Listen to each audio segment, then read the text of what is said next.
નમસ્તે મિત્રો, ફરી એકવાર તમારું સ્વાગત છે. આજે આપણે એ લાઇન કુર્તીનું કટિંગ શીખીશું, જેમાં આપણે આ રીતે ઘડીવાળો ભાગ પણ માર્કિંગ કરવાનું છે. સૌ પ્રથમ આપણે શોલ્ડરનું અહીંયા માર્કિંગ કરીશું. શોલ્ડરનું અડધું માપ અહીંયા માર્કિંગ કરવાનું છે. મારું શોલ્ડર 14 ઇંચ છે, તો એનું અડધું 7 ઇંચ થશે. તો એ 7 ઇંચનું માર્કિંગ કર્યું. હવે 7 ઇંચ જ આપણે પાછું શોલ્ડર ડાઉન માર્કિંગ કરવાનું છે. અહીં આપણે ચેસ્ટનું માપનું માર્કિંગ કરીશું આ લાઈન પર.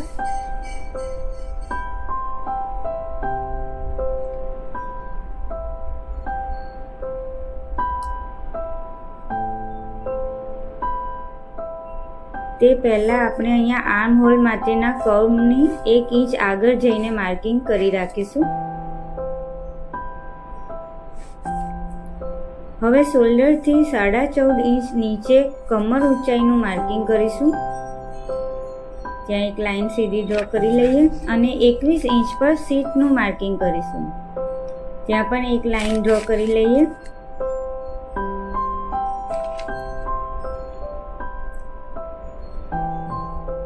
હવે બધી જ લાઈનને પ્રોપર ડ્રો કરી લઈએ.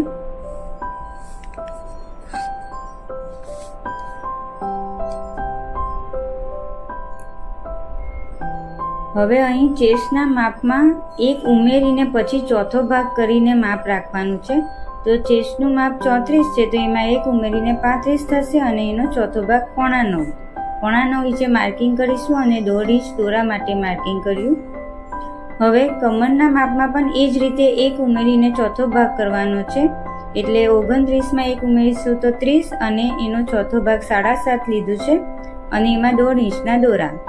હવે અહીં સીટનું માપ સીટનો ચોથો ભાગ એટલે કે 40નો ચોથો ભાગ 10 ઇંચ જ લઈ લેવાનો છે. એમાં 1 ઉમેરવાનું નથી અને એમાં દોરા 1.25 ઇંચનો રાખવાનું છે.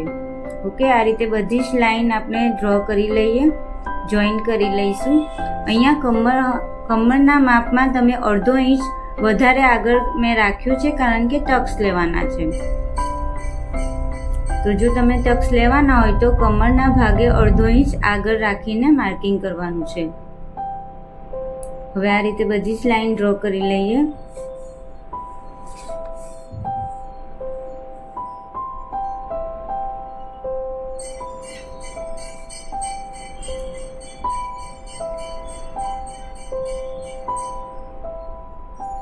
હવે અહીં આર્મ હોલનો કર્વ આપી દઈએ. જે 9.5 ઇંચે નું માર્કિંગ છે ત્યાંથી લઈને આ રીતે ઉપર સુધી પરફેક્ટ. હવે પૂર્ણ લંબાઈ જેટલી તમારે રાખવી હોય એટલી અહીં માર્કિંગ કરી લઈએ. લંબાઈમાં 1.5 ઇંચ ઉમેરીને માર્કિંગ કરવાનું છે. મારી લંબાઈ 45 છે, તો અત્યારે મેં અહીંયા 46.5નું માર્કિંગ કર્યું છે.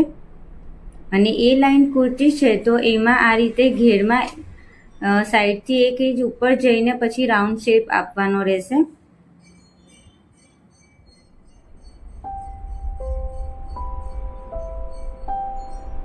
પરફેક્ટ. હવે આ ફ્રન્ટ ભાગનું કટિંગ પહેલા બધી લાઈન ડ્રો કરી લઈએ.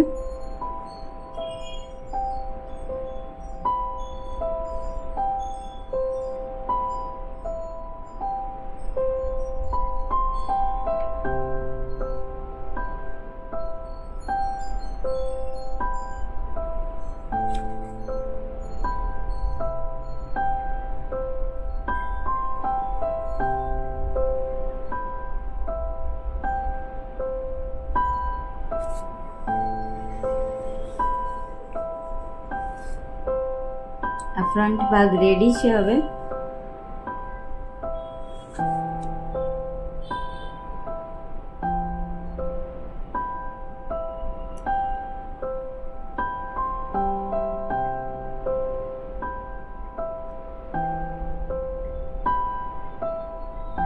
આપણે કટિંગ કરી લઈએ ફ્રન્ટ ભાગનું.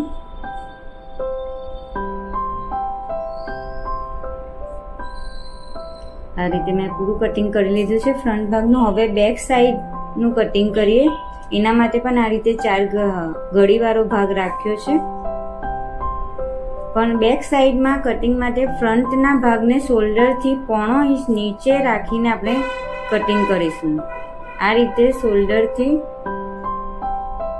એટલે ઉપર 1.5 ઇંચ જેટલું કાપડ બેકમાં વધારે રહેશે શોલ્ડર બાજુ. રાઈટ, આ રહ્યું આ કાપડ થોડું વધારે રહેશે, જેનાથી કુર્તીના શોલ્ડર એકદમ પરફેક્ટ બેસે છે અને ફિટિંગ કમ્ફર્ટેબલ રહે છે ગળાથી.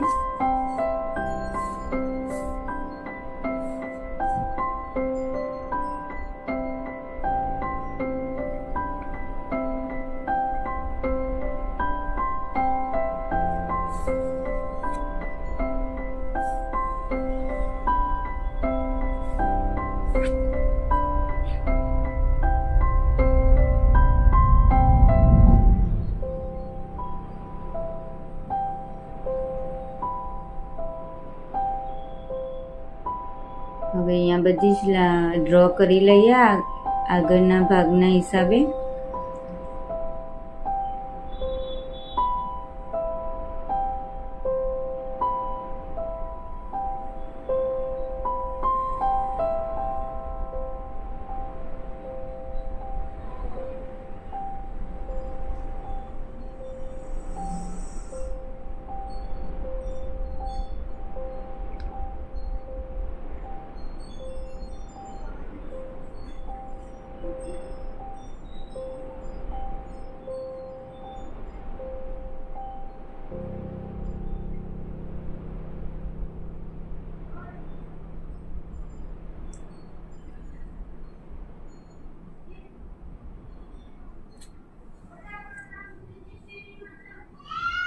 હવે અહીંયા નેક વિથ આપણે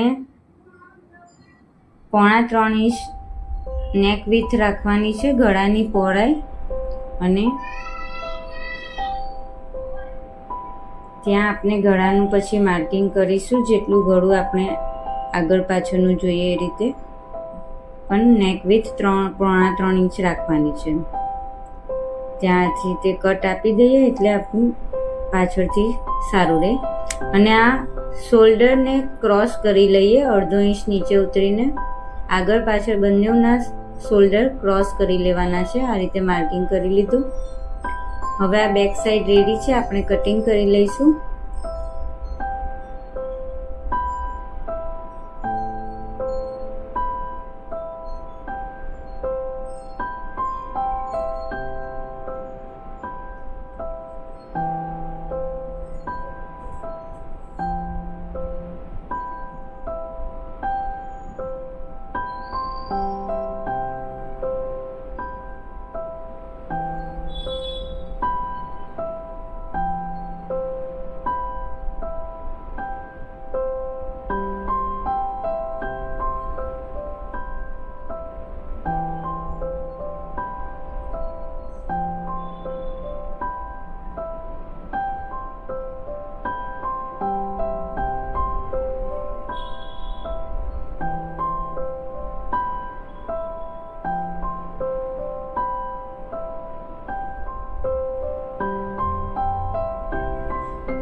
કમ્પ્લીટ છે અમારું બેક સાઈડનું કટિંગ.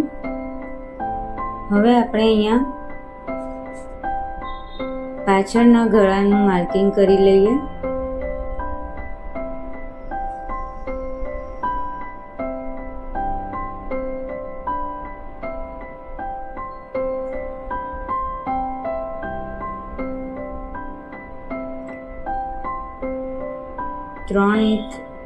ત્રણ ઇંચ વિથ રાખી છે, તો અત્યારે નેક ડીપ 3 ઇંચ જ લેવાનું છે, કારણ કે બંધ ગળાનું કુર્તી છે એ લાઈન. તો આ રીતે 3 ઇંચે માર્કિંગ કરીને કાપી લીધું છે.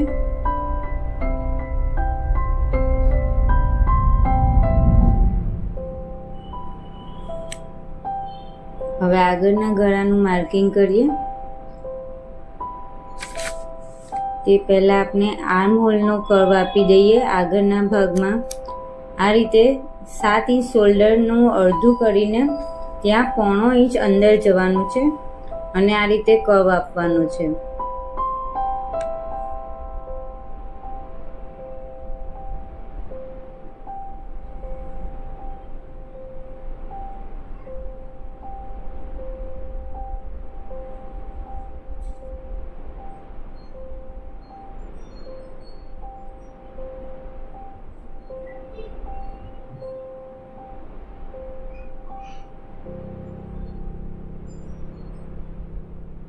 હવે આગળના આર્મ હોલને કટ કરી લઈએ.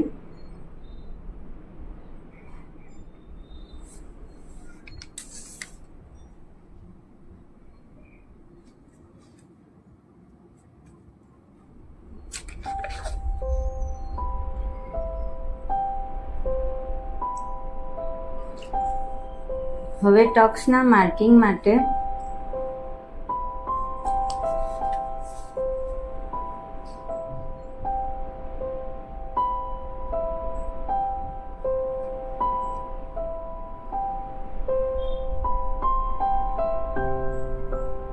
જો ટક્સ નહીં માર્કિંગ કરવું હોય, ટક્સ નહીં લેવા હોય તો તમારે આ રેડી છે.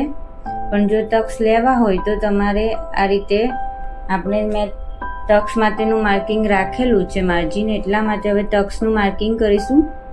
તો બેક સાઈડમાં 10 ઇંચ નીચે ઉતરવાનું શોલ્ડરથી, ત્યાં એક લાઈન ડ્રો કરીશું અને ત્યાંથી 9 થી 10 ઇંચ નીચે ઉતરવાનું છે. ટક્સ 9 થી 10 ઇંચના લાંબા ટક્સની લંબાઈ અને પહોળાઈ છે તો 3.5 ઇંચ રાખીશું. 3.5 ઇંચે માર્કિંગ કરીશું અને આ રીતે ટક્સની લાઈન જોઈન્ટ કરી દઈએ.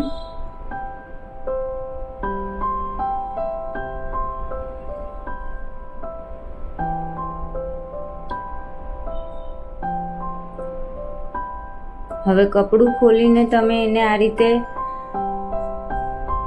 બીજી સાઈડનું કપડું સરખી રીતે મૂકીને એક પર એક મૂકીને ટેપિંગ કરી લો તો બીજી બાજુ પણ એનું માર્કિંગ થઈ જશે.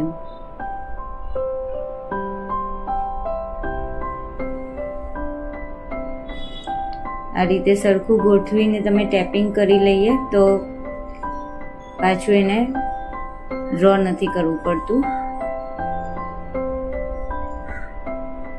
રાઈટ. હવે જે આછી લાઈન છે એને આપણે ડાર્ક કરી લઈએ.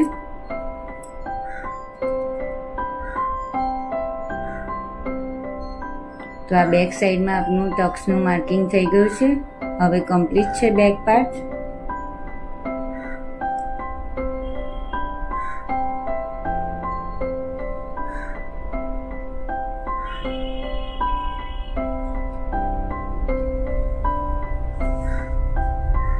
હવે ફ્રન્ટના ભાગમાં ટક્સનું માર્કિંગ કરીશું. એના માટે આપણે શોલ્ડરથી 11 થી 11.5 ઇંચ નીચે ઉતરીશું. શોલ્ડરથી 11.5 ઇંચે મેં માર્કિંગ કર્યું છે.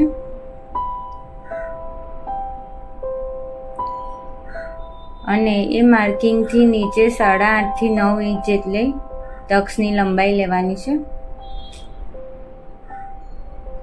અને એ પણ પાછળની જેમ જ 3.5 ઇંચ ટક્સની પહોળાઈ રાખવાની છે.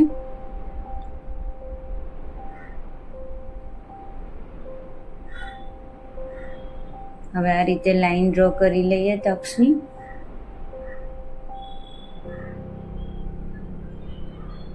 દોરાની લાઈનને પણ આપણે થોડીક ડાર્ક કરી લઈએ જેથી જે ટેપિંગ કરીને બીજી બાજુ પણ છપાઈ જાય.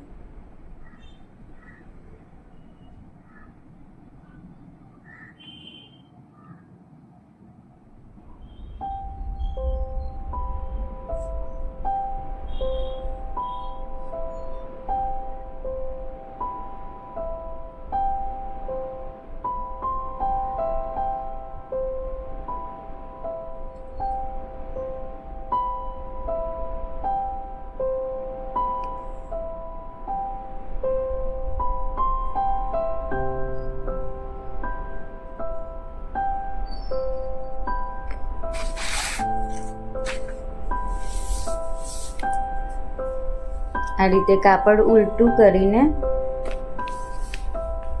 સરખું રાખીને હવે એને ટેપિંગ કરી લઈએ જેથી ટક્સ અને દોરાનું માર્કિંગ બીજી બાજુ પણ ટેપ થઈ જાય,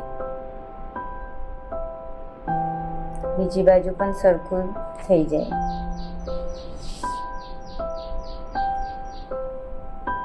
હવે આ બાજુ પણ આપણે લાઈનને ડાર્ક કરી લઈશું.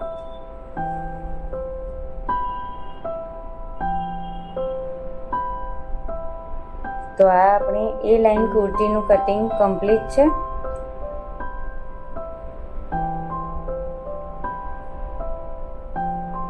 કમેન્ટ કરીને મિત્રો જરૂર બતાવજો કેવું લાગ્યું. આ રીતે તમે એકવાર સીવીને જોજો.